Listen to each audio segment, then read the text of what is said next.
11వ అధ్యాయము 23వ వచనము.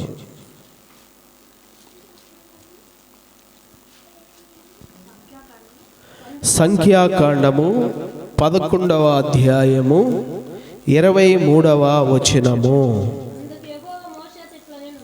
అందుకు యెహోవా మోషేతో ఇట్లనెను, యెహోవా బాహుబలము తక్కువైనదా? నా మాట నీ ఎడల నెరవేరునో లేదో ఇప్పుడు చూచెదవు. దేవునికి స్తోత్రం. దేవుడి మాటలు దీవించునుగాక. ఆమేన్. హల్లెలూయా. ప్రియమైన దేవుని బిడ్డలారా, ఈ రోజున మనము దేవుని యొక్క బాహువును గురించి మనం తెలుసుకుంటున్నాం. దేవుని యొక్క బాహుబలమును గురించి, దేవుని యొక్క బాహు యొక్క పరాక్రమమును గురించి, ఆయన కార్యములను గురించి పిల్లరా మనము తెలుసుకుంటున్నాం. దేవుని యొక్క బాహు, ఆయన బాహువులు గమనించండి, ఎంత బలమైనవో, ఎంత శక్తి కలిగినవో, ఎంత అద్భుత కార్యాలు చేయగలవో పిల్లరా ఈరోజు మనం తెలుసుకుంటున్నాం. దేవుడు తన బాహుబలమును నరులకు కృపచూపుటకు ఇచ్చి ఉన్నాడు. హల్లెలూయా.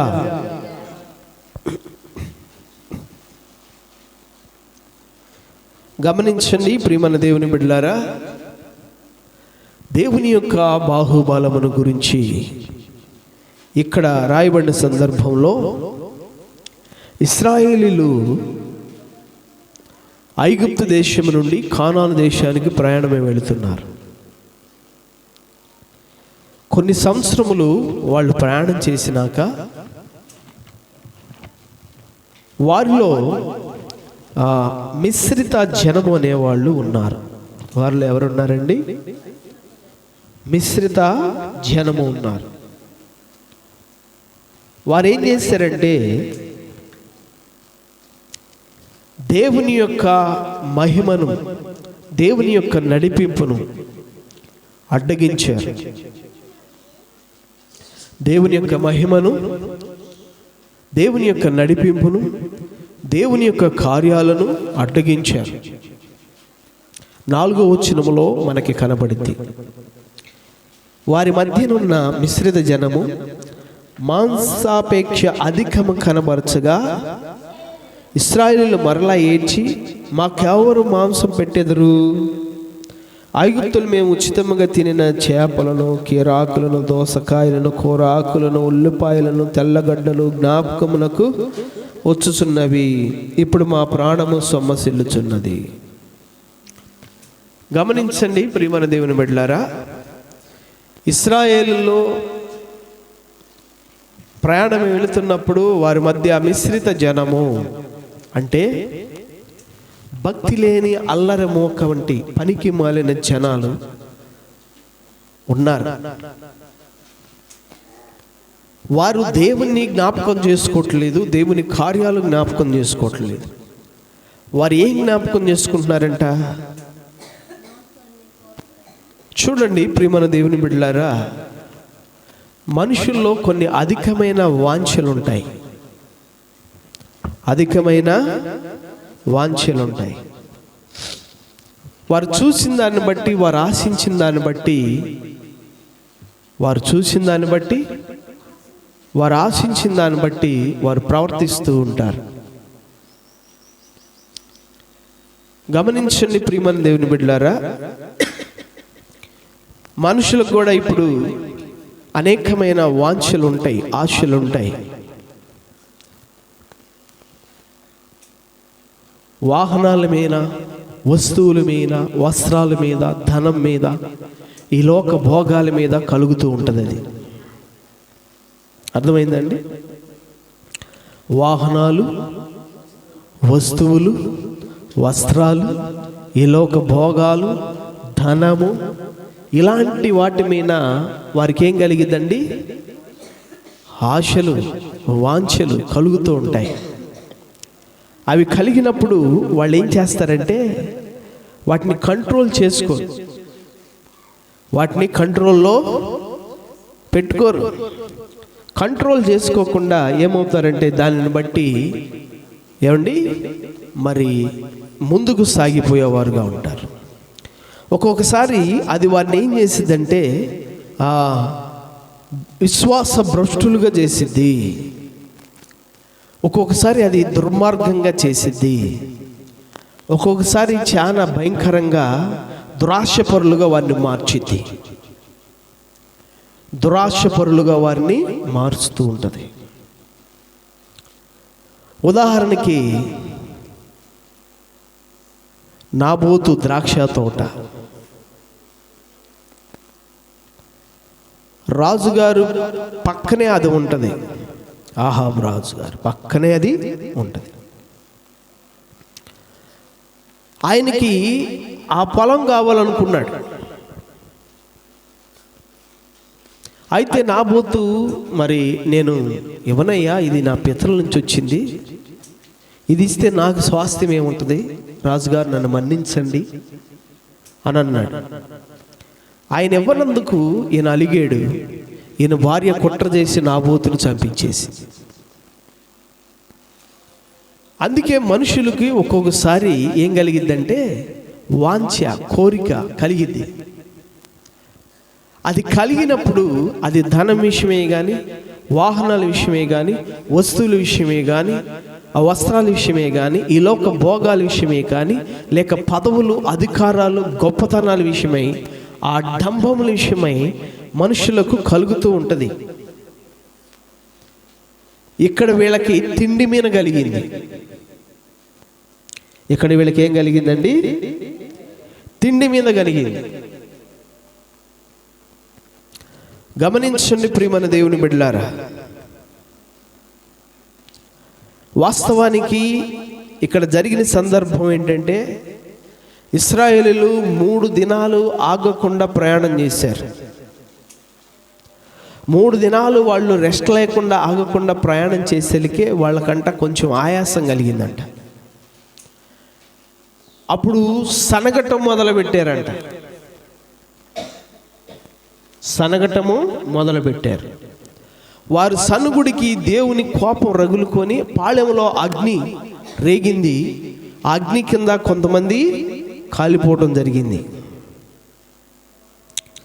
అయితే మరి దేవుణ్ణి వేడుకున్నప్పుడు ఆ అగ్ని ఆగిపోయింది.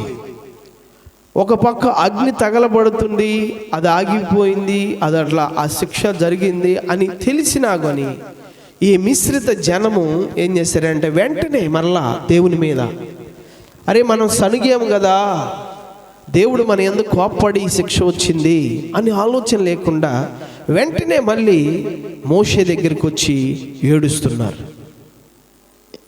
మోషే దగ్గరికి వచ్చి ఏం చేస్తున్నారండి? ఏడుస్తూ ఉన్నారు. ఏ మోషే, ఈ అరణ్యంలోకి తీసుకొచ్చావు మమ్మల్ని, మాకు తినడానికి మోసం లేదయా, ఆకుకూరలు లేవు, దోసకాయలు లేవు, దుంపలు లేవు, అవి లేవు, ఇవి లేవు, మాకు అవి జ్ఞాపకం వస్తున్నాయి, ఐగుప్తులో ఉన్నప్పుడు మేము వాటిని తిన్నాము, నువ్వు మాకు మరి ఏ పెట్టకుండా చేస్తున్నావు అని అడిగారు. వాస్తవానికి వాళ్ళు తినడానికి ఆహారం లేదా అంటే ఉంది. ఆహారం లేదా అంటే ఉంది. ఏముంది వాళ్ళకి ఆహారంగా? మన్నా ఇచ్చాడు దేవుడు. ఏమిచ్చాడండి?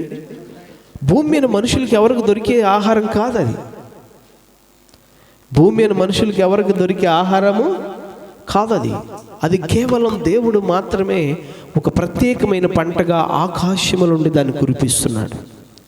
ఆకాశముల నుండి మంచు పడుతున్నప్పుడు ఆ మంచులో నుండి అది కూడా పడుతుంది.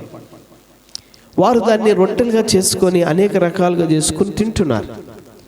అయితే వారికి ఏం కలిగిందంటే ఈ ఆహారం అనేది కలిగింది. గమనించండి ప్రియమైన దేవుని బిడ్డలారా, వాళ్ళు తినడానికి ఆహారం దొరికింది వాళ్ళకి. దేవుడు శ్రేష్టమైన ఆహారం ఇస్తున్నాడు. అయినా కానీ వాళ్ళ కోరిక ఎలాగుంది? వాళ్ళు ఎక్కడున్నారు? అరణ్యంలో నడుస్తూ ఉన్నారు. అలాంటి సమయంలో వాళ్ళు ఆశపడవచ్చా? ఆశపడచ్చా? ఐగుప్తులో ఉన్నప్పుడు మేము ఉచితంగా పట్టుకున్న చేపలు గుర్తుకు వస్తున్నాయి, కూరగాయలు గుర్తుకు వస్తున్నాయి, దుంపలు గుర్తుకు వస్తున్నాయి, ఆకుకూరలు గుర్తుకు వస్తున్నాయి, కీరకాయలు గుర్తుకు వస్తున్నాయి, మాంసం గుర్తుకు వస్తుంది, అని ఆశపడుతుంది. ధర్మం అనేది కరెక్టా? దాని గురించి ఆశపడటమే కాకుండా మోషే దగ్గరికి వచ్చి ఏడుస్తున్నారంట. గమనించండి. అప్పుడు మోషేకి బహుగా కోపం వచ్చింది. ఈ అరణ్యంలో ఇన్ని లక్షల మంది ఇలా ఏడిస్తే వీళ్ళని నడిపించి తీసుకుని రమ్మంటున్నాను, దేవుడు నన్ను పంపించాడు, నేనే నడిపిస్తున్నాను, మరి వీళ్ళకి నేను ఎక్కడ తీసుకొచ్చి పెట్టిన ఇవన్నీ? వీళ్ళలో యుద్ధం చేసేవాళ్ళే 6 లక్షల కాల్బలం ఉన్నారు. ఇంకా వాళ్ళ భార్యలు ఎంతమంది, వాళ్ళ పిల్లలు ఎంతమంది, వారి పిల్లలు ఎంతమంది?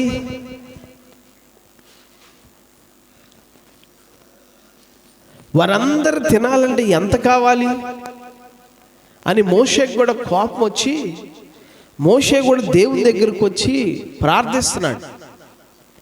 అయ్యా, ఈ అరణ్యంలో వీళ్ళని తీసుకువెళ్ళమని నువ్వు నాకు చెప్తున్నావు. నేనే వీళ్ళని కన్నానా? నేనే వీళ్ళని పెంచానా? నేనే వీళ్ళ భారం మోయాలా? ఇంతమంది ఇప్పుడు మోసంగా వాళ్ళు నేడుస్తున్నారు, నేను ఏడ తీసుకొచ్చి ఉన్నాయా? నన్ను చంపే ప్రభువా, నేను ఇది పడలేను అని బాధతో మోషే బహుగా వేదన పడుతున్నాడు. ఆ మాటలు కూడా మీరు చదవచ్చు. 14వ వచనం.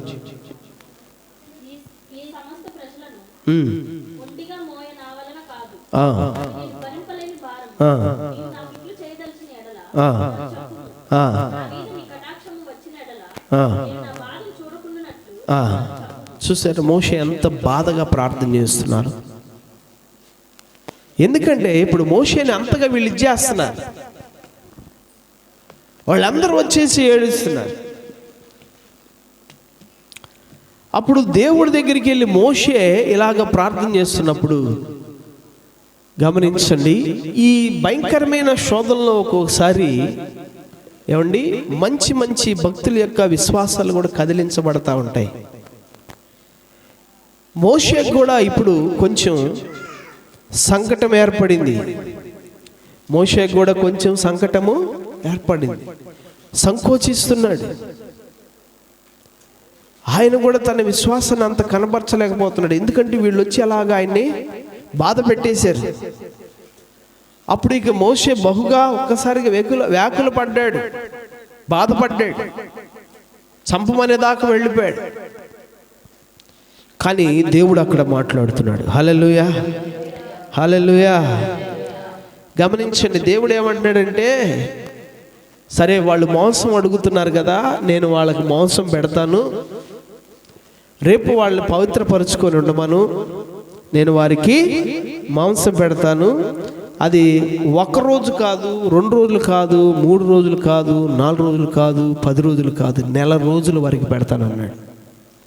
హల్లెలూయా, హల్లెలూయా. 19వ వచనంలో ఆ మాట ఉంటుంది.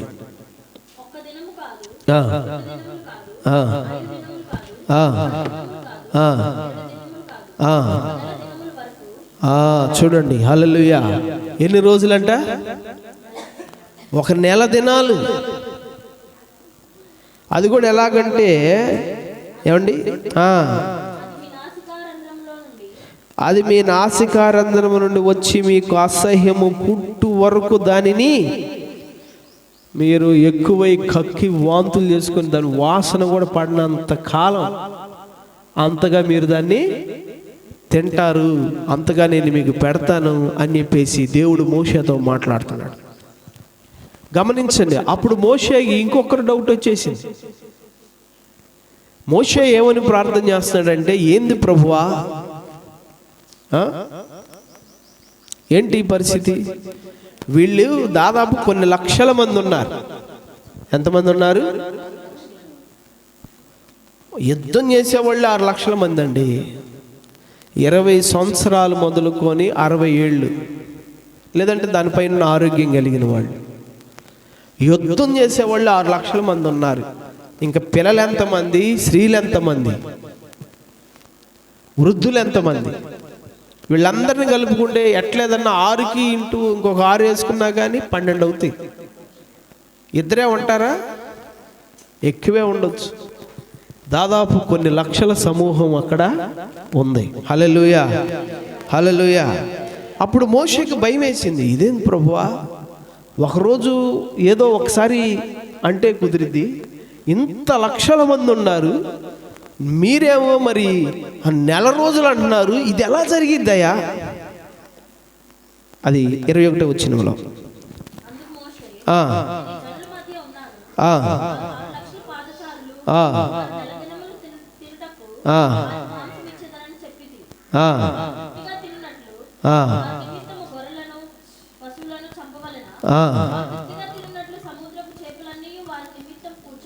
చూసేవాడు, వారు తృప్తిగా తినాలంటే సముద్రంలో చేపలన్నీ కూర్చాలి, ఎన్ని గొర్రెలు ఎన్ని పశువులు కావాలి, ఎంత కూర్చాలి ప్రభు అన్నట్టుగా మాట్లాడుతున్నాడు.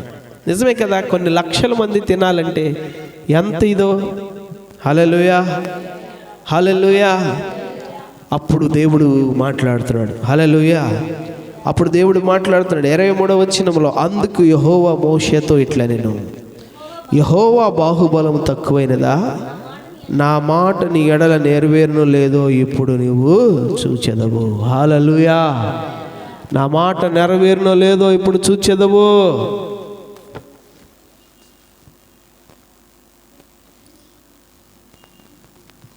ప్రియమైన దేవుని బిడ్డలారా, మీరు ఆలోచన చేయండి.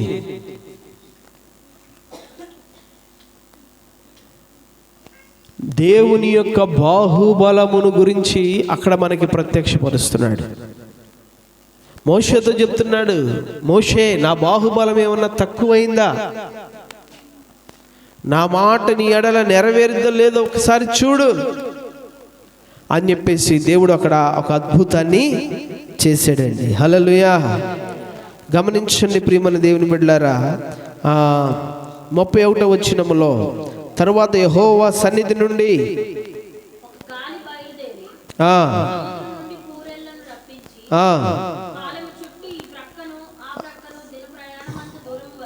ఒక దిన ప్రయాణమంత దూరం వరకు భూమి మీద 2 మూరల ఎత్తున వాటిని పడజేసెను. హల్లెలూయా.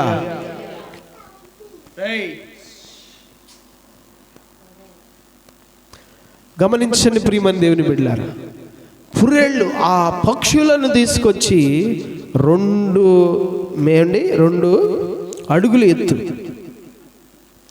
ప్రియమైన దేవుని బిడ్డలారా, అవి పడ్డాయి అంట. గమనించండి ప్రియమైన దేవుని బిడ్డలారా, ఒక దిన ప్రయాణం అంత దూరము ఈ పక్కన ఆ పక్కన 2 అడుగులు కాదు, 2 మూరలు ఎత్తు, 2 మూరల ఎత్తున అవి పడ్డవి.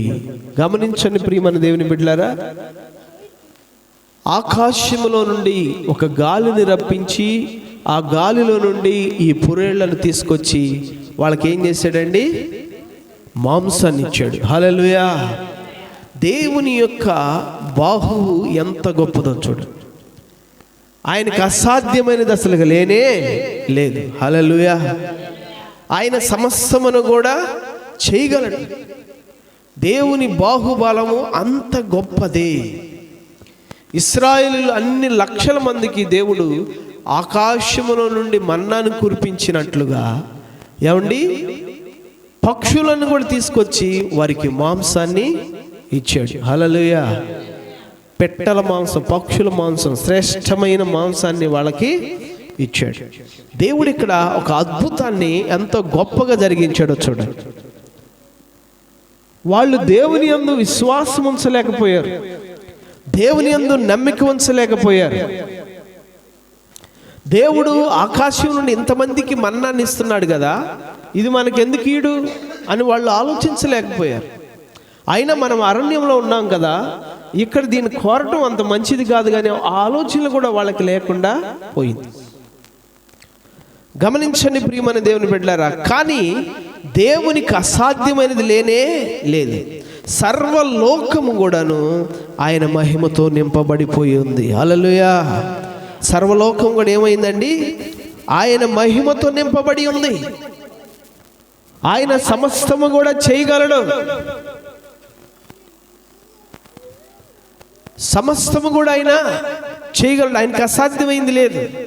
నా ప్రియమైన దేవుని బిడ్డలారా, మనము అడిగేది యోగ్యమైనప్పుడు మనకు కావాల్సింది దేవుడు ఖచ్చితంగా ఇస్తాడు. మన జీవితాల్లో ఏ కార్యాన్నైనా ఆయన చేయగలడు. ఇది ఆయన వల్ల కాదు అనడానికి లేదు, ఆయన వల్ల కాదు అనడానికి లేనే లేదు. గమనించండి ప్రియమైన దేవుని బిడ్డలారా, యెషయా గ్రంథం 50వ అధ్యాయం 2వ వచనం చూడండి.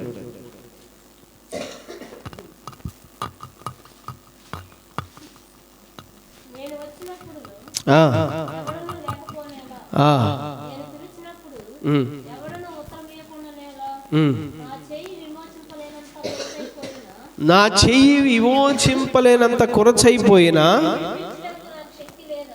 విడిపించుటకు నాకు శక్తి లేదా? చూడండి ప్రియమైన దేవుని బిడ్డలారా, దేవుడు ఏమన్నాడంటే నా చెయ్యి విమోచింపలేనంత కొరచైనదా. 59:1 కూడా చూస్తున్నట్లయితే, రక్షింపు నేర్కొన్నట్లు యెహోవా హస్తము కొరచ కాలేదు. గమనించండి, దేవుని యొక్క హస్తము మానవులను రక్షించగలదు, మానవులను విమోచించగలదు, మానవుల కొరకు అద్భుత కార్యాలు చేయగలదు. ఆయనకు అసాధ్యమైనది ఏది లేదు. ఆయన అధిక బలము చేతను చాచిన బాహు చేతను భూమి ఆకాశములను ఆయన కలుగజేసి ఉన్నాడు. దేవునికి స్తోత్రం, హల్లెలూయా. గమనించండి ప్రియమైన దేవుని బిడ్డలారా, సర్వలోకము కూడా ఆయన యొక్క మహిమతో నింపబడి ఉన్నది. దేవునికి అసాధ్యమైనది అసలు లేనే లేదు. దేవునికి స్తోత్రం, హల్లెలూయా. ఇర్మియా గ్రంథము 27:5 మాటలు ఉన్నాయి.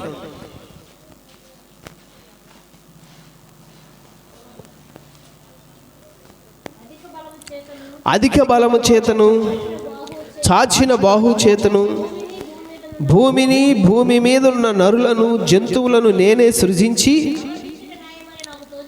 ఎవరికి ఇచ్చుట న్యాయమని నాకు తోచునో వారికే ఇచ్చుచున్నాను. హల్లెలూయా. ఆయన బాహు ఎలాంటిదంటే భూమిని సకలాన్ని కలుగు చేసింది ఆయన బాహు. ఈ లోకములో నీకు కనపడుతున్నదంతా కూడా ఆయన చేతులు కలుగు చేసినయే. అందుకనే ఆ సకలములో కూడా ఆయన మహిమ ఉంది. ఆయన మాట చేతనే ఆ కార్యాలు చేశాడు.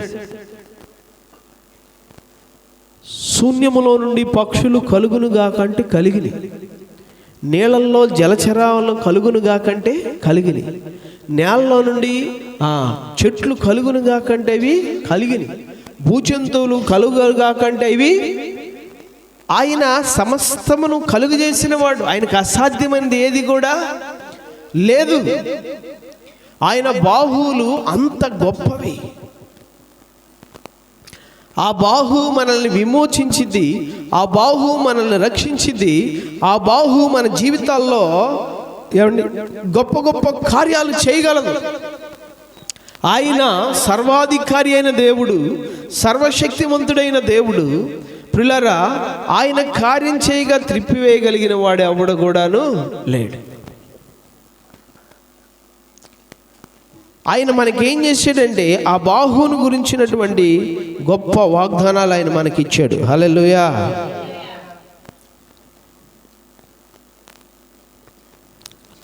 మనం కొన్ని లేఖనాలు చూసినప్పుడు యెషయా గ్రంథము 63వ అధ్యాయం 12-13 వచనాల్లో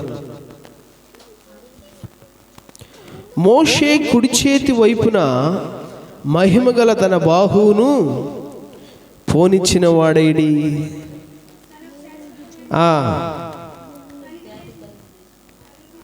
గమనించండి ప్రియమైన దేవుని బిడ్డలారా, దేవుడంట మోషే కుడి చేతి వైపున తన బాహును చాపాడంట. మోషే సముద్రం మీదకి నీ కర్ర చూపించు అన్నాడు. తన కుడి చేత కర్ర పట్టుకొని మోషే సముద్రం మీదకి చేయి చాపితే ఆ మోషే కుడి చేతి వైపున దేవుని బాహు చాపబడిందంట. మనుషులందరికీ ఏం కనపడుతుంది? మోషే కర్ర చూపించడానికి కనపడుతుంది.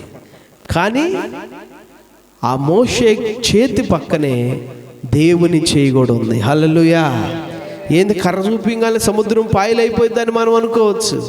ఆ కర్రలో కాదు, మోషే చేతికి తోడుగా ఉన్న దేవుని చేతి వలన అది సాధ్యమైంది.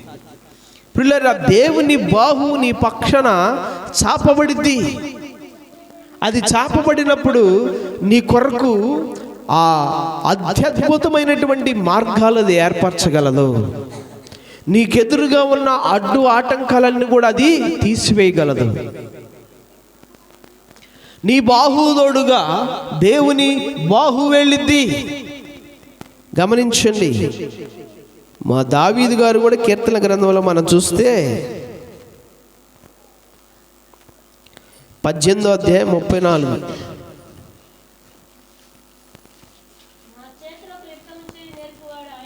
నా చేతులకు యుద్ధము చేయు నేర్పువాడు ఆయనే,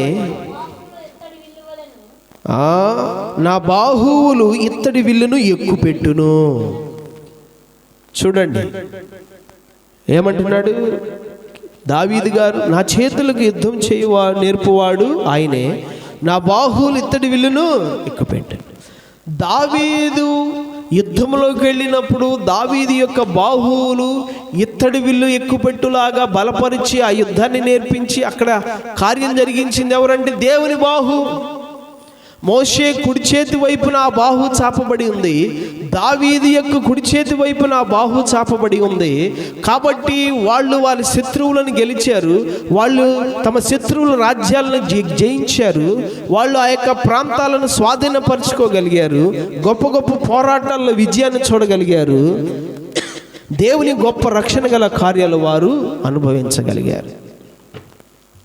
ప్రియమైన దేవుని బిడ్డలారా, దేవుని బాహు నీ బాహుతో కూడా ఉంటది.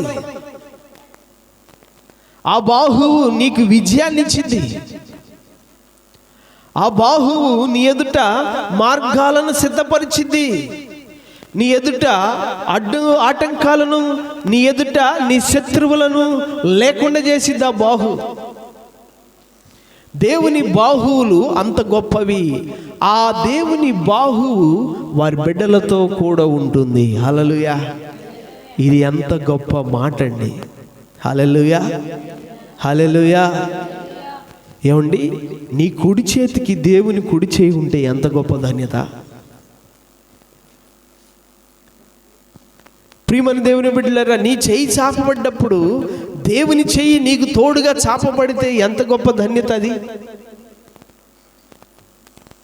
మోషేకి అలాంటి కార్యాలు చేశాడు, దావీదికి అలాంటి కార్యాలు ఆయన చేశాడు. ఆయన బాహువులు చాలా గొప్పవి. ప్రియమైన దేవుని బిడ్డలారా, 89:13 కీర్తనలు చూస్తే, పరాక్రమము గల బాహువు నీకు కలదు, నీ హస్తము బలమైనది, నీ దక్షిణ హస్తము ఉన్నతమైనది. హల్లెలూయా. ఏమండి, పరాక్రమం గల బాహు దేవునికి కలదంట. ఆయన హస్తము బలమైనది, ఆయన దక్షిణ హస్తము ఉన్నతమైనది. 98:1 కూడా చూస్తే, ఆయన ఆశ్చర్య కార్యములు చేసి ఉన్నాడు, ఆయనను గూర్చి కొత్త కీర్తన పాడుడి. ఆయన దక్షిణ హస్తము, ఆయన పరిశుద్ధ బాహు ఆయనకు విజయము కలుగజేయుచున్నది. హల్లెలూయా.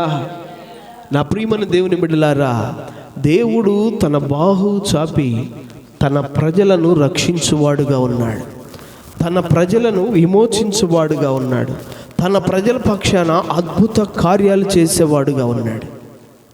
మోషే కుడి చేతి వైపున ఆయన బాహు చాపి ప్రియమైన దేవుని బిడ్డలారా సముద్రాన్ని పాయలుగా చేశాడు. మోషే హస్తానికి ఆయన హస్తం తోడై ఉంది, దావీదు హస్తానికి ఆయన హస్తం తోడై ఉంది.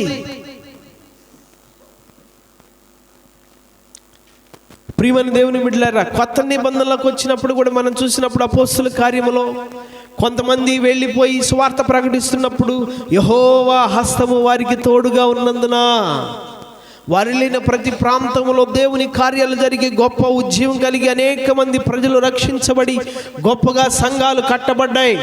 అనేక మంది శిష్యులుగా మార్చబడ్డారు, దేవుని సంఘంలో చేర్చబడ్డారు. ఆనాడు ఆ సువార్థికులు వెళ్ళినప్పుడు ఏమండి, వారికి దేవుని హస్తము తోడుగా ఉందంట. అబ్రహాముకి ఆ హస్తము తోడుగా ఉంది, ఇస్సాకుకు ఆ హస్తము తోడుగా ఉంది, యాకోబుకు ఆ హస్తము తోడుగా ఉంది, ఆది సంఘానికి ఆ హస్తము తోడుగా ఉంది, మోషే హస్తానికి ఆ హస్తం తోడుగా ఉంది. దేవుని బాహు తన బిడ్డలకి ఎల్లప్పుడూ కూడా ఏం చేస్తుందండి? చాపబడి తోడుగా ఉంటుంది. హల్లెలూయా, హల్లెలూయా.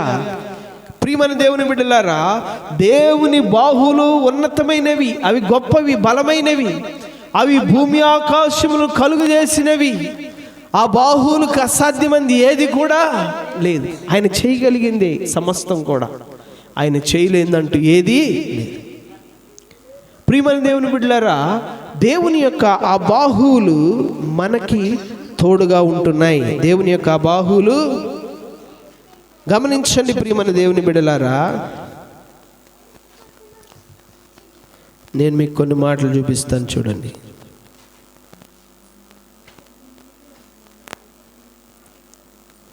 యెషయా గ్రంథము 14:27.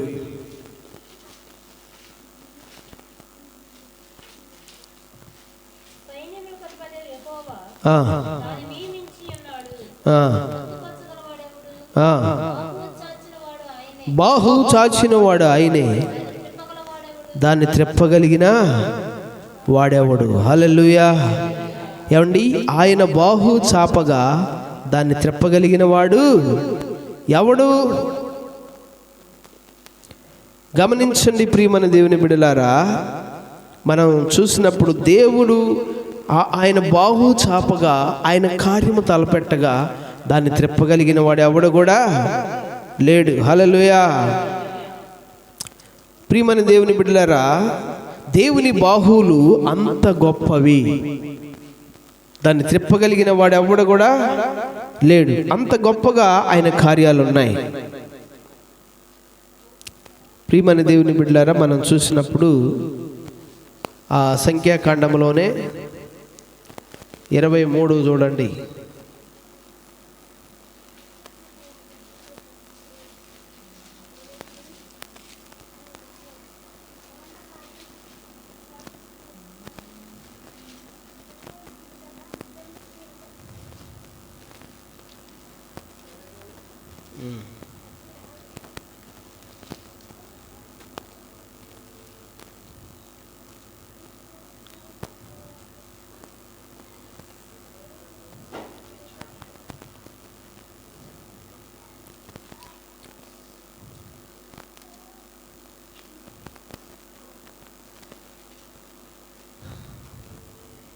అక్కడ యాకోబులో సిక్కునము లేదన్న మాట ఉంటుంది, చూడండి.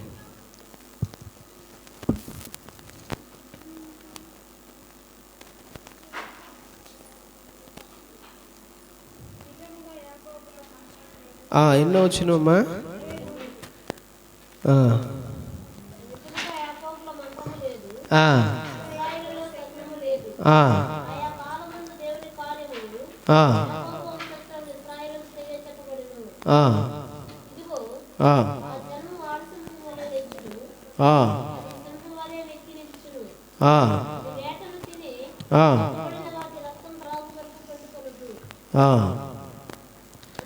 ఇరవై కాండం చూడండి.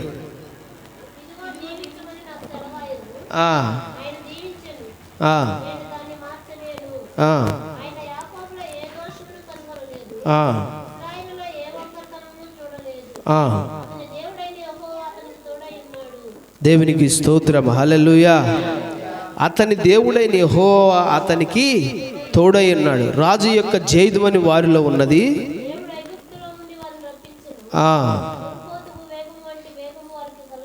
హల్లెలూయా. చూసారా ప్రియమైన దేవుని బిడ్డలారా, ఈ బిలాము చేసినటువంటి ఈ యొక్క దీవెన ఇది. యాకోబుకి దేవుడు ఏమై ఉన్నాడంట? తోడై ఉన్నాడంట. యాకోబుకు దేవుడు ఏమై ఉన్నాడండి? తోడై ఉన్నాడు. తోడై ఉండి ఎంత గొప్ప విజయాన్ని కలుగు చేస్తున్నాడో చూడండి. వారిలో ఏ మంత్రము లేదు, ఏ శకునము కూడా లేదు. వారిలో ఏ మంత్రం, ఏ శకునాలు లేవు. వారి లేదో మంత్రాలు పెట్టుకొచ్చారా, శకునాలు పెట్టుకొచ్చారా, ఈ గొప్ప విజయాలు అందుకే వస్తున్నాయి అంటే వాళ్ళ దగ్గర లేనే లేదు. మన దగ్గర ఎన్ని మంత్రాలు శకునాలు ఉంటాయో. గమనించండి ప్రియమైన దేవుని బిడ్డలారా, వాళ్ళ దగ్గర అవి లేవు. ఇదిగో ఈ మాట వచ్చింది కాబట్టి గుర్తుపెట్టుకోండి, మరలా ఒకసారి గుర్తు చేసుకోండి. యాకోబులు ఏ మంత్రము కానీ ఏ శకునము కానీ లేనే లేదు. దేవుని పిల్లలుగా మనం కూడా అలాగే ఉండాలి.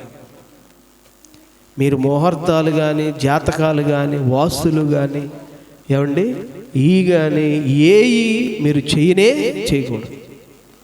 వాటి వల్ల ఆశీర్వాదం లేదు, గుర్తుపెట్టుకో. యాకోబులు ఏవి లేవు. మా దగ్గరకు మా ఇంట్లో ఆయన వచ్చాడు, పెద్ద ఆయన. అయ్యా ఇదిగో ఈ ఫ్రిడ్జ్ ఇక్కడ ఉండకూడదయ్యా, ఇటు పెట్టు అన్నాడు. అన్నీ చెప్పనిచ్చి నేను అసలు అవన్నీ ఏం చేయనండి అన్నా. ఎందుకని అన్నాడు. నా దేవుని ఆశీర్వాదం ఈ ఫ్రిడ్జ్ అడ్డగిచ్చిద్దంటావా అన్న. ఇక్కడ పెట్టడం వల్ల దేవుని ఆశీర్వాదం అడ్డమైపోయింది. ఇది ఈ ఫ్రిడ్జ్ ఆపేసిద్ది దేవుని ఆశీర్వాదం? చెప్పండి. ఒక రాయో ఒక కిటికీయో, ఏమండి ఇది ఈశాన్య మూలయ్యా, ఇది దేవుని మూల, ఇది ఇక్కడ పెట్టొద్దు అంటున్నాడు. ఇది ఇక్కడ పెట్టకూడదు, ఇక్కడ ఖాళీగా ఉండాలన్నాడు. బాబు మా బైబిల్ చెప్తుంది ఈశాన్య మూల దేవుడు కోరుకోలేదు కానీ హృదయం అనే స్థలాన్ని కోరుకున్నాడు అయ్యా అన్న. హల్లెలూయా. ఏం కావాలి? దేవుడికి ఈశాన్య మూలం కావాలా? మీరు కూడా ఈశాన్య మూలం పాటిస్తారుగా. ఈశాన్య మూలం బోరు పెట్టమాకరు, అక్కడేం పెట్టమాకరు. మా మామగారికి ప్లాన్ వేస్తున్నప్పుడు ఒక ఆయన వచ్చాడు, ప్లాన్ వేసి ఆయన అటుపక్క ఆజ్ఞమయ్యా అది పిశాచి భాగం, అక్కడ పిశాచి ఉంటుంది, అక్కడ వదిలేయాలంటున్నాడు. మా దగ్గర ఏం పిశాచులు ఏముండవు, వాటికి మేము చోటు ఇవ్వద్దు, అపవాదికి చోటు ఇవ్వద్దు అన్నాడు. కాబట్టి మాకు అయ్యేం లేదయ్యా, మేము కానిచ్చేయాలి. కొంతమంది ఈ మూల దేవునికి, ఈ మూల దెయ్యానికి, ఈ మూల గీటికి, ఇవన్నీ యాకోబులో లేవు. ఈ శకునాలు, ఈ మంత్రాలు, ఈ వాస్తులు యాకోబులో ఏమీ లేవు. ప్రియమైన దేవుని బిడ్డ, యాకోబులో ఏముంది? దేవుడు ఉన్నాడు. హల్లెలూయా. యాకోబులో ఏముందండి? దేవుడు ఉన్నాడు. నీకేం కావాలి? నీ దేవునికి నీ హృదయం ఇస్తావా, ఈశాన్య మూల ఇస్తావా? నీ దేవుని ఆశీర్వాదాన్ని ఎర్ర సముద్రం కూడా అడ్డగించలేకపోయింది, ఫరో అడ్డగించలేకపోయాడు. ఆయన బాహు చాపగా త్రెప్పగలిగిన వాడు ఎవడూ లేడు. మరి ఈ ఫ్రిడ్జ్ అడ్డుగా ఉండిద్దంటే, ఈ రాయి ఈ కిటికీ అడ్డుగా ఉండిద్దంటే ఎంత భయమో మనోళ్ళకి. ఏమండి ఎంత భయమో, ఎంత ప్రార్థన చేయగాక. ఆ ఇల్లు కట్టేటప్పుడు, ఆ పెళ్లి చేసేటప్పుడు, ఏదన్నా అది చేయాలంటే ఆచారము, అది చేయకపోతే ఏమవుతూ అట్టగిజి ఆ ముత్తైదులనే బిలు, లేకపోతే ఆ గిన్నెలు అట్టగబట్టు వాళ్ళ చేత ఇది చెప్పి, ఇవన్నీ యాకోబులు లేవు. యాకోబులో ఉన్నది ఒక్కటే, అది దేవుడు. హల్లెలూయా. యాకోబులు ఏం లేవు. యాకోబులో ఏముంది? దేవుడు ఉన్నాడు అక్కడ. నా ప్రియమైన దేవుని బిడ్డలారా, నేను చెప్పేది ఒకటే, ఆశీర్వాదం దేవునిలో నుండి వస్తుంది. ఈ భౌతికపరమైన దేనిలో నుండి కూడా రాదు. ఆయన పలికితేనే భూమి నీకు పంటనివ్వగలదు, ఆయన పలికితేనే ఆకాశం నీకు వర్షం ఇవ్వగలదు, ఆయన పలికితేనే నీ గర్భం పండగలదు, ఆయన కృపనిస్తేనే నీ ఊపిరి ఉండగలదు. ఆయన లేకుండా ఏది. ఆయన నీలో ఉంటే అన్ని నీతో ఉంటాయి. హల్లెలూయా. ఆయన నీతో ఉంటే, ఆయన బాహు నీతో చాపబడితే నీకు రక్షణ కలిగిద్ది. ఆయన నిన్ను విమోచించగలడు. ఆయన బాహువులు నిన్ను విమోచించగలవు. ఆయన బాహువులు నిన్ను రక్షించగలవు. ఆయన బాహువులు నీ బాహువుతో చాపబడగలవు. ఆయన బాహువులు నీ శత్రువులను అణగద్రొక్కగలవు. ఆయన బాహువులు ఏమండి వాగ్దానాలు స్వతంత్రించుకునేలా చేయగలవు. ప్రియ దేవుని బిడ్డలారా, నీకు తోడై ఉండవలసింది ఆయన బాహువు. ఆయన బాహు నీతో ఉండేలాగా, ఆయన నీలో ఉండేలాగా నువ్వు ఉండాలి. హల్లెలూయా. ఆయన బాహు నీతో ఉండేలాగా, ఆయన నీలో ఉండేలాగా నీవు ఉండాలి. ఇవేవి పెట్టుకోకుండా లోకపరమైనవి చేసుకుంటా ఉన్నామంటే చాలా ప్రమాదం. నీ ప్రవర్తన ఎప్పుడు కూడాను దేవునికి అనుకూలంగా ఉండాలి. దేవుడు నీతో ఉండాలి, నీలో ఉండాలి. ఆయన నీతో నిలబడాలి, నీ పక్షంగా. ఆయన హస్తాలు నీ హస్తాలతో చాపబడాలి. నీ నోటి మాట వెంట ఆయన ఉండాలి. నీ ప్రయాణాల్లో ఆయన ఉండాలి. నీ చేతి పనుల్లో ఆయన ఉండాలి. నీ ప్రయత్నంలో ఆయన ఉండాలి. అన్నిట్లో ఆయన ఉండాలి. హల్లెలూయా. ఆయన లేకుండా ఏది ఉండదు. గమనించండి ప్రియమైన దేవుని బిడ్డలారా, ఏయో చేసుకుంటారు లోకం. మొన్న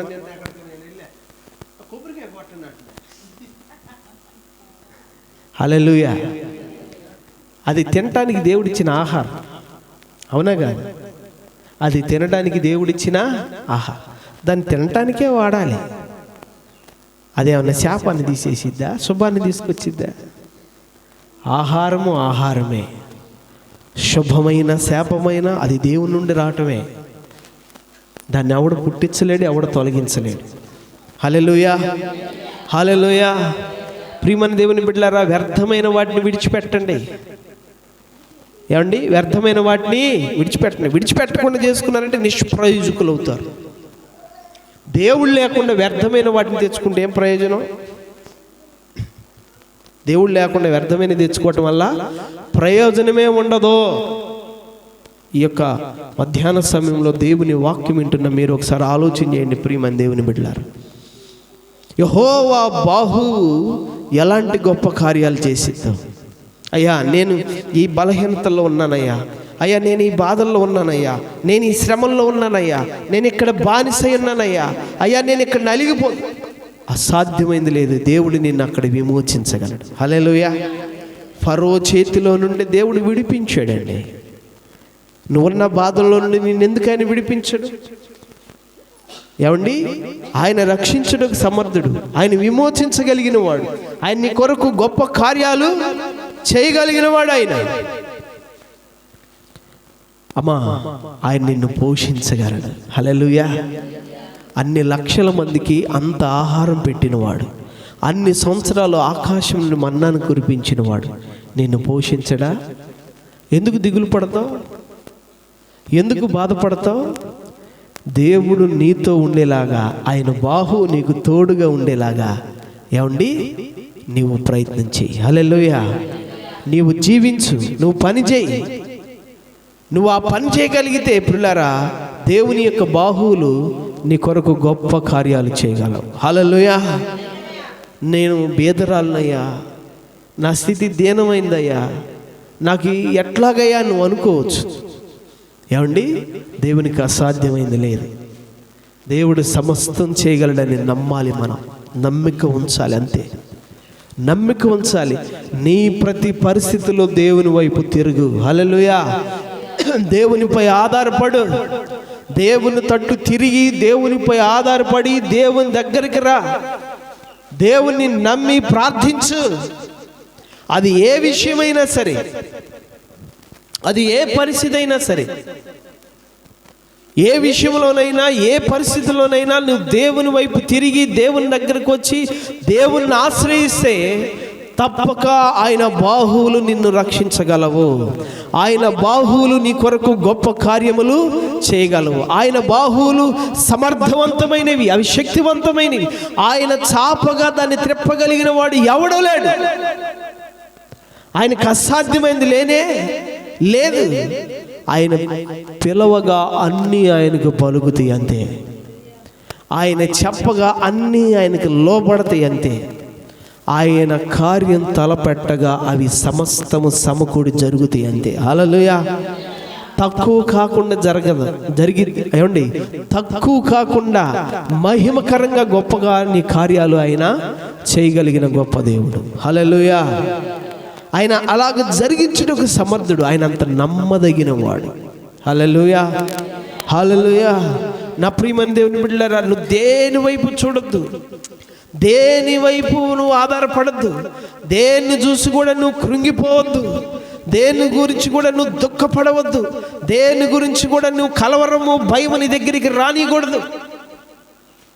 అమ్మో, ఈ ఆపద, ఈ శ్రమ, ఈ శత్రువు, ఈ పరిస్థితి, ఆ కలవరం నిన్ను తాకకూడదు, ఆ భయం నీ దగ్గరికి రానియకూడదు.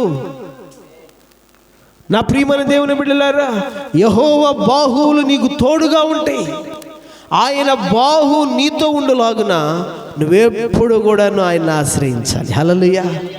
ఆయన వైపు తిరగాలి, నువ్వు ఆయన తట్టు తిరగాలి, ఆయన్ని ఆశ్రయించాలి, ఆయన యందు నమ్మిక ఉంచాలి, ఆయనకు ప్రార్థన చేయాలి, ఆయనపై ఆధారపడాలి. ఇది నువ్వు నేర్చుకోగలిగితే, ఇది నువ్వు చేయగలిగితే ప్రియులారా, ఆయన బాహు ఎంత గొప్పదో.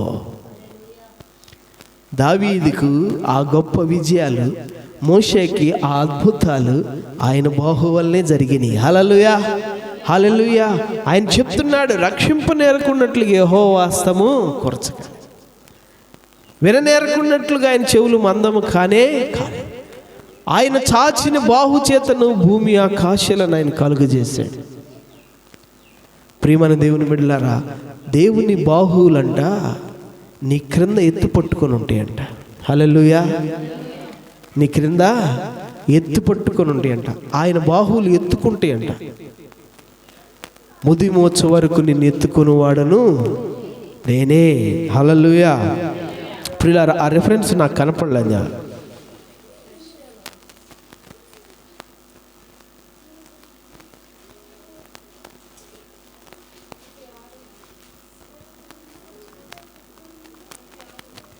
అమ్మా చూడండి.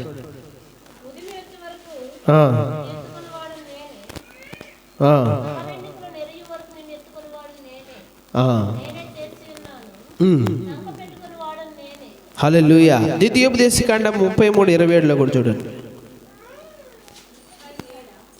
33:27 ద్వితీయోపదేశకాండము 33:27.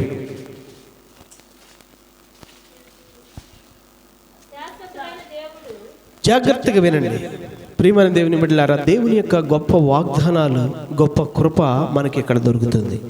శాశ్వతుడైన దేవుడు నీకు నివాస స్థలము, నిత్యముగా నుండు బాహువులు చూడండి నీ క్రింద ఉండును. ఆయన నీ ఎదుట నుండి శత్రువుని వెళ్ళగొట్టి నశింపజేయమని. హల్లెలూయా. గమనించండి, శాశ్వతుడైన దేవుడు నీకు నివాస స్థలంగా ఉంటాడంట. నిత్యముగా ఉండు ఆయన బాహువులు నీ కింద ఉంటాయంట. యెషయా గ్రంథంలో మనం చూసుకుంటున్నాం, ఆయన చంక పెట్టుకుని ఎత్తుకుని, ఆయన బాహువులు మన క్రింద ఉండి మనల్ని ఎత్తు పట్టుకొని, ఏమండి గమనించండి ప్రియులారా, అవి మనకి నివాస స్థలంగా ఉంటుంది. దేవుని యొక్క కృప. ఏమండి ఈరోజు ఈ వాక్యం వింటున్న నా ప్రియమైన దేవుని బిడ్డలారా, మీరు ఆలోచన చేయండి. యెహోవా రెక్కల క్రిందకి సురక్షితంగా నువ్వు రావాలి. ఋతు గురించి ఆ మాటలు రాయబడి ఉన్నాయి. కీర్తనకారుడు కూడా అంటాడు, ఆయన రెక్కలతో కప్పుతాడు, ఆయన రెక్కల క్రింద నీతి సూర్యుడు ఉదయిస్తాడు. ఏమండి ప్రవక్తలే కానీ అనేక చోట్ల ఈ మాటలు మనకున్నాయి. ఎవరు ఆయన బాహు దగ్గరికి వస్తారో, ఆయన రెక్కల క్రిందకు వస్తారు, ఎవరు ఆయన ఆశ్రయిస్తారో, ఆ రెక్కలు వారిని ఎత్తు పట్టుకుంటాయి, ఆ రెక్కలు వారిని కప్పుతాయి, ఆ రెక్కలు వారి కింద ఉంటాయి, ఆ రెక్కలు వారికి నివాస స్థలంగా ఉంటాయి, ఆ రెక్కలు వారి రెక్కలతో చాపబడతాయి, వారి పక్షాన అద్భుత కార్యాలు చేస్తాయి. నా ప్రియ దేవుని బిడ్డలారా, నువ్వు ఎక్కడ సురక్షితంగా ఉందాం అనుకుంటున్నావు? ఏమండి దేన్ని ఆధారం చేసుకొని, ఆశ్రయంగా చేసుకొని సురక్షితంగా ఉందాం అనుకుంటున్నావు? డబ్బును ఆధారంగా ఆశ్రయంగా చేసుకున్నావా? లేక మనుషులను ఆశ్రయంగా చేసుకున్నావా? లేక నీ నోట మాటలు, అబద్ధాలు, మోసాలు ఆధారంగా చేసుకున్నావా? లేక తప్పుడు వంకర మార్గాలను ఆధారం చేసుకున్నావా? అవి నీకు సురక్షితం కావు. అవి నిన్ను రక్షించనేరవో, అవి నిన్ను బాగుపరచవు. అవి ఒక రోజు నిన్ను శిక్షించే పని వస్తుంది. కానీ నువ్వు ఎక్కడుండాలి తెలుసా? యెహోవా బాహువుల కింద ఉండాలి, ఆయన బాహువును ఆశ్రయించాలి. గమనించండి ప్రియులారా, ఆ రెక్కల క్రిందకు నువ్వు రాగలిగితే, ఆ నీడను నువ్వు ఆశ్రయించగలిగితే ప్రియమైన దేవుని బిడ్డలారా, ఆ బాహువులు నీకు తోడుగా ఉంటే, ఆయన నీ కింద ఉంటే, ఆయన నిన్ను ఎత్తుకుంటాడు, ఆ బాహువులతో నిన్ను కప్పుతాడు. ఆ బాహువు చాపి నీ శత్రువును అణుస్తాడు. ఆ బాహువు చాపి నీ ఎదుట అద్భుతాలు ఆయన చేస్తాడు.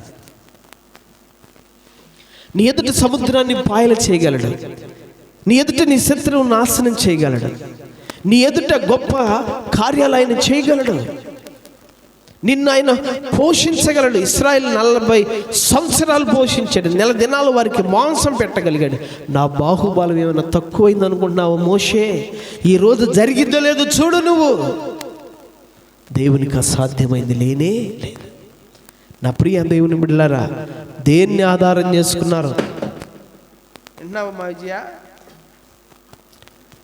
దేన్ని ఆధారం చేసుకుంటున్నారో, దేన్ని ఆధారంగా ఆశ్రయంగా చేసుకొని ఎక్కడ ఉంటున్నారో మీరు ఆలోచన.